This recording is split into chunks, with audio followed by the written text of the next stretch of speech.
En 1754 fue fundado, en París, un capítulo masónico que pretendía dar continuidad a la filosofía y trabajos iniciados y realizados en los grados simbólicos, practicando los altos grados bajo la particular inspiración del clamor externado por el caballero Ramsay en su famoso discurso del 26 de diciembre de 1736. El capítulo de Clermont, ligado a la Gran Logia de Francia, a pesar de su breve duración, lanzó las bases para la fundación del Consejo de Emperadores de Oriente y Occidente. Este último creó un sistema de 25 altos grados, conocidos como grados de perfección, que a su vez eran parte del rito de Herdom, que acabó migrando hacia las colonias francesas e inglesas de Norteamérica a través de Tien-Morin en 1763.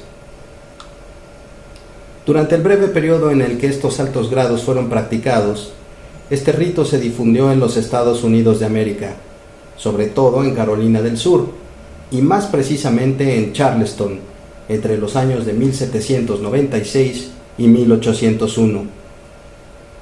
El 4 de diciembre de 1802, una carta circular, conocida como Manifiesto, redactada a partir del discurso realizado el 23 de septiembre de 1801 por Frederick Talcott, orador de la Sublime Logia de Perfección de Charleston, anunció la fundación, el 31 de mayo de 1801, del primer Supremo Consejo del Rito Escocés Antiguo y Aceptado.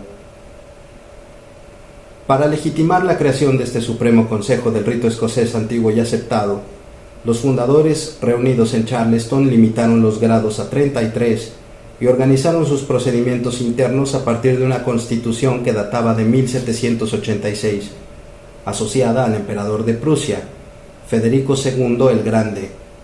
El texto del manifiesto de 1802 resalta que a.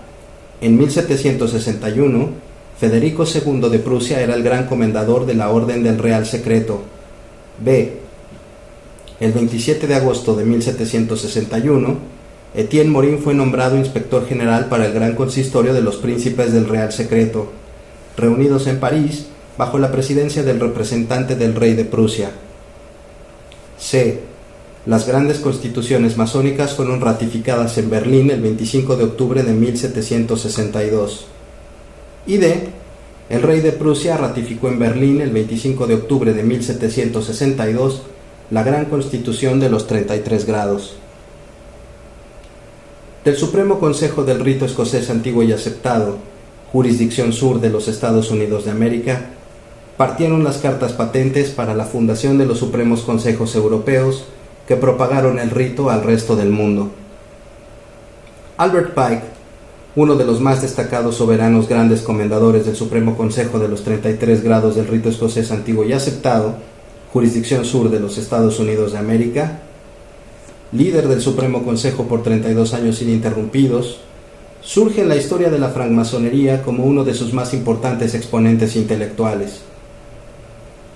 Fue uno de los más eruditos e importantes sistematizadores de la historia y de los grados simbólicos y filosóficos del rito escocés antiguo y aceptado, transcribiendo en sus principales obras toda la liturgia y procedimientos ritualísticos de los grados escoceses. Albert Pike nació en Boston y fue criado en Little Rock, Arkansas, donde participa en 1848 en la guerra con México y entre los años 1861 a 1862 en la Guerra Civil Norteamericana, ganándose el puesto de general de brigada al frente de un batallón conformado por indios. Luego de la Guerra Civil, en 1868, se estableció en la capital federal, Washington, D.C., donde pasó el resto de sus días ejerciendo la abogacía y siendo uno de los principales defensores de la campaña abolicionista norteamericana y de la causa indígena. Albert Pike fue iniciado en 1850 en la logia Western Star, en Little Rock. En 1853, Albert Mackey le confirió los grados filosóficos del cuarto al 32º del rito escocés antiguo y aceptado, en Charleston, sede de la jurisdicción sur. En 1857, Pike recibió el grado 33º, y en 1859 fue electo soberano gran comendador, ocupando el cargo hasta el fin de sus días con competencia y autoridad sin paralelo, realizando una amplia reforma del rito escocés antiguo y aceptado. Aún antes de ser electo como soberano gran comendador, Pike asumió uno de los liderazgos intelectuales más notables del rito escocés antiguo y aceptado, conjuntamente con Albert Mackey, al punto de que este último dedicó una de sus mayores obras, el Léxico de la Francmasonería de 1869, a Albert Pike en su prefacio. Al incorporarse al Supremo Consejo, jurisdicción sur de los Estados Unidos de América, Albert Pike halló una situación caótica. Los rituales estaban tan desorganizados que muchas logias adoptaban procedimientos ritualísticos propios. Además, la estructura administrativa del Supremo Consejo no poseía control alguno sobre sus miembros y los servicios de beneficencia eran inexistentes. Pike se propuso una tarea hercúlea y fortaleció las enseñanzas del rito escocés antiguo y aceptado, eliminando todo sectarismo y adversidad política del contenido ritual y fijando una ruta de desarrollo intelectual que colocó al Supremo Consejo, jurisdicción sur de los Estados Unidos de América, en la posición de ser el más influyente y activo del mundo. Engrandeció el contenido de las instrucciones a los diversos grados con su amplio conocimiento de las culturas antiguas.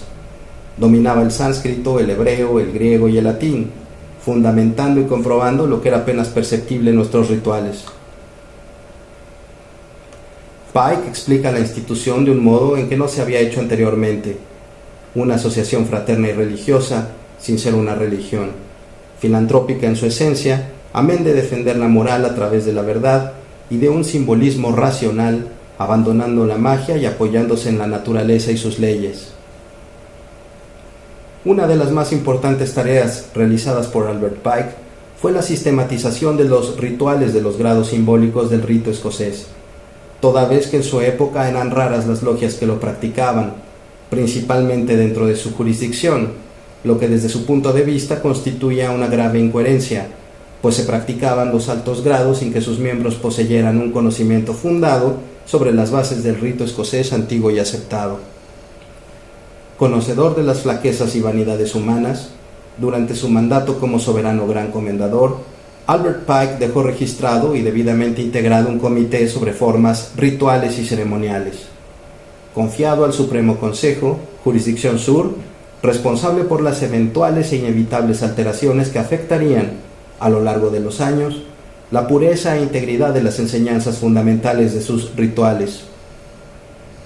Rituales para los que, tal y como advirtió el mismo Albert Pike en su introducción, fueron empleadas como referencia a obras que ya eran antiguas en la época en que realizó su revisión.